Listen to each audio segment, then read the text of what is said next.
పూరా లోకల్. ఒకవేళ మళ్ళీ ఇప్పుడు ఉప ఎన్నికలు వస్తే దానం నాగేంద్ర గారు ఆల్రెడీ ఉన్నారు, ఆయన రాజీనామా చేస్తే మళ్ళీ ఆయనకి ఇచ్చే అవకాశాలు ఉంటే అంటే ఆయనకి ఇస్తారా మీకు ఇస్తారా? ఇప్పుడు నాగేందర్ గారు కి కాంగ్రెస్ ఎంపీ బీఫామ్ ఇచ్చింది, అదేవిధంగా ఆయన సీనియర్ మోస్ట్ లీడర్. ఇప్పుడు ఖైరతాబాద్ నియోజకవర్గంలో క్షేత్ర స్థాయిలో పనిచేయాల్సిన నాయకులు చాలా అవసరం. ఎందుకంటే ప్రజల్లో అనునిత్యం ఉంటూ పార్టీని స్ట్రెంథన్ చేసుకొని వెళ్లాల్సిన అవసరం ఉన్నది. ఎందుకంటే రాబోయే కాలంలో ఎట్లయితే కాంగ్రెస్ జంటనగర్లో చాలా స్ట్రాంగ్గా ఉండేనో ఆ దిశగా మేము వెళ్తున్నాం. కాబట్టి ఈ టైంలో అలాంటి లీడర్స్ని సెలెక్ట్ చేస్తారని, అందులో మహిళగా ఒక అవకాశం, ఎందుకంటే ఈ 33% రిజర్వేషన్ ఏదైతే అనుకుంటున్నారో సోనియా గాంధీ గారు ఆమె కళ ఉండే అది, దానికి అనుగుణంగా లాస్ట్ టైం కూడా మాకు చాలా సీట్స్ ఇచ్చారు మహిళలకు ఎంకరేజ్ చేయాలనే ఉద్దేశంతో.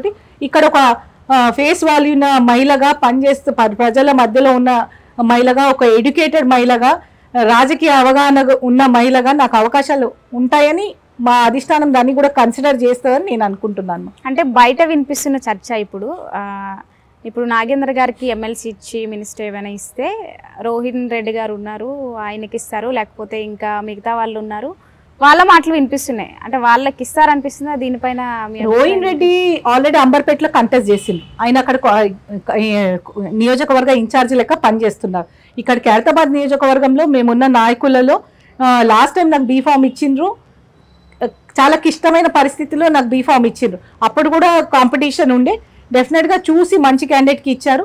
నాకు టైం షార్ట్ అవ్వడంతో నేను మిస్ అయ్యాను. ఈసారి కూడా అవన్నీ చూసే కరెక్ట్ క్యాండిడేట్కి ఇస్తారనే నమ్మకం మాకున్నది. ఎవరికి ఇచ్చినా కానీ కాంగ్రెస్ బీఫామ్ మీద గెలిపించుకునే బాధ్యత మాది. అంటే ఆయనకి ఇక్కడ ఖైరతాబాద్లో ఉందంటారా ప్రజాదరణ? ఇక మేము అది చెప్ప అవసరం లేదు, ప్రజలు చెప్తారు, అధిష్టానం చూసుకుంటుంది. ఆల్రెడీ అంబర్పేట్కి ఖైరతాబాద్ నియోజకవర్గ ఇన్ఛార్జ్గా పనిచేస్తున్నారు, అంబర్పేట్లో కంటెస్ట్ చేసిండ్రు. కాబట్టి ఇక్కడ ఖైరతాబాద్ నాయకులకు ఒక అవకాశం ఇప్పుడు ఇస్తారని మేము అనుకుంటున్నాం. సో అంటే ఎవరికి టికెట్ ఇచ్చినా కానీ మీ సపోర్ట్ అయితే ఉంటుంది కాంగ్రెస్కి అంటారు? 100% అండి. ఖైరతాబాద్ అనే కాదు, కాంగ్రెస్ పార్టీ ఎక్కడ ఎలక్షన్స్ ఉన్నా కానీ మేము నిలబడి మా వంతు కృషి ఒక కార్యకర్తగా చేసి కాంగ్రెస్ విజయానికి మేము తోడ్పడతాం.